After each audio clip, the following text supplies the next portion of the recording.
Hi everyone, this is my applied assignment. I am so excited to talk about individuals with disabilities in the classroom. First, I have my pre-work. My topic is families with disabilities. My why is to research how families accommodate individuals with disabilities at home and in public situations, emphasis on how inclusive communities are for individuals with disabilities. My aspect of inclusions focus on housing and communities. How are these areas specifically accommodating to members with disabilities?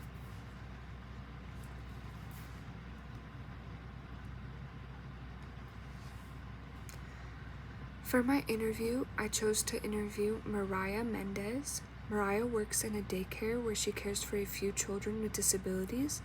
Additionally, she has a cousin with Down syndrome and she can share her experiences with me.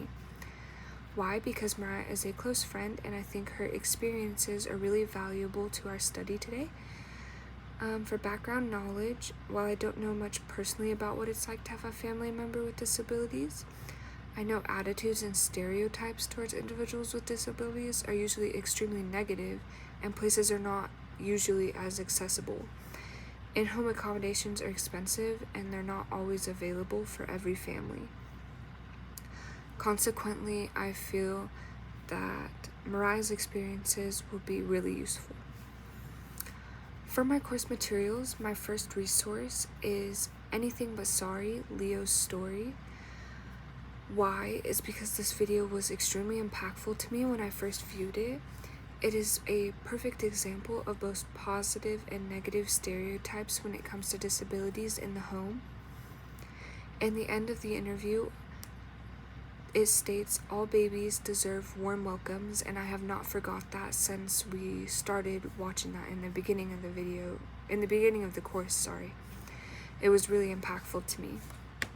My second resource is How ADA Changed the Built World. I want to use this video to explain how accommodations are made for those with disabilities. I like how this video specifically explains the way that the ADA has changed the built world for those with disabilities. My next research, my personal research, I have Children with Disabilities Family Life. I chose this resource because it explains in depth what family life is like for children with disabilities. It actually has a lot of links to separate articles on smaller subsections of this topic, so I was able to form a really well-rounded opinion of what I thought family life is like. My second resource is The Emotional Experience of Families with Disabilities. This resource describes the impact and emotional effects of families with children with disabilities and what they may experience. I really liked this article specifically because it had a lot of context on emotional attitudes that are common among households with disabilities.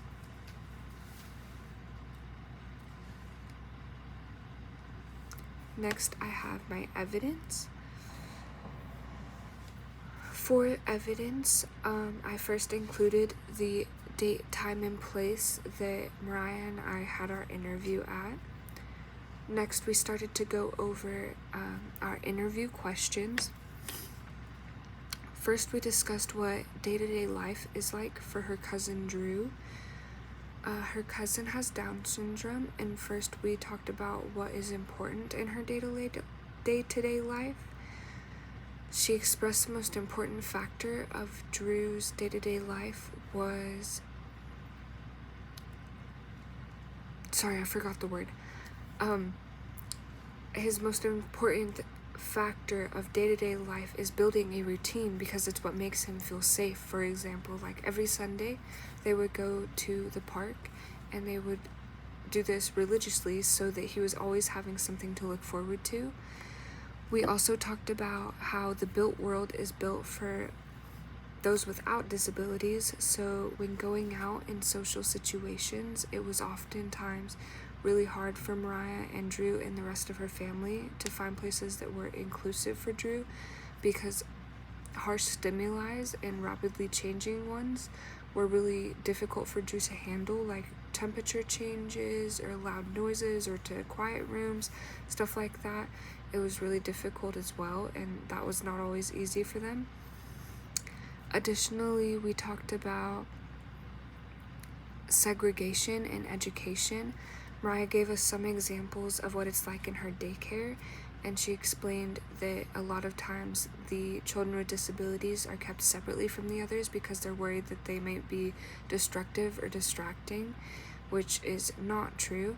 So it really is harsh for their learning and their experiences. And she went on to share that with Drew in the public school systems, her and her family were always really concerned about his learning and if he was even going to be able to graduate high school, because he was so coddled and handheld and kept away from all of his peers that a lot of times it was really difficult for them. So when I asked Mariah what she thought was a key factor in making a difference in these types of scenarios, she explained that segregation is one of the worst things that we can do for students with disabilities, she believes, because it really changes stuff for them. It really makes things difficult. They don't get to learn with their peers. So ultimately, for my new learning, I learned that inclusion is imperative to creating a comfortable life for families with individuals with disabilities, because they're not always easy to find. At home, it's difficult for families to keep up with expensive accommodations. In public, the built world is not made for individuals with disabilities, and consequently, places are not always accessible. This connects to the course because we have discussed inclusivity and how it is not seen everywhere commonly. Families with individuals with disabilities have trouble finding places completely inclusive because of this. Equity-wise, I learned that being equitable towards those with disabilities is not simple. There's complexities that we aren't aware of because without educating ourselves properly, individuals with disabilities should be treated fairly and equally, but we can't do that unless we educate ourselves on what we do not know, because a lot of times people do not realize what they're doing. In social and home lives, there should be equal opportunities and accommodations for all. And I really learned that educating ourselves is the best thing that we can do to build equitable and inclusive opportunities. For accessibility, I learned it's way too hard to come by in most locations and is way too expensive for all homes with disabled individuals to afford. This course showcased areas of improvement for accessibility for all of us in our communities and made us more aware of what changes need to be made going forward.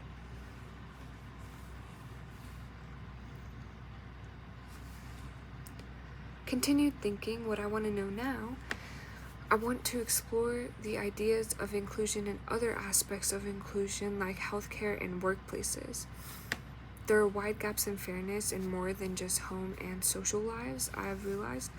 And when it comes to these specific settings, like healthcare and workplaces, I really want to learn more about them so that going forward I can make sure that I never create exclusive environments like what we may see. Questions for my peers. What is something new you guys learned? Did you find the interview impactful? Do you think accessibility is becoming more important in society? And do you have personal examples of inequity in home or social life for individuals with disabilities?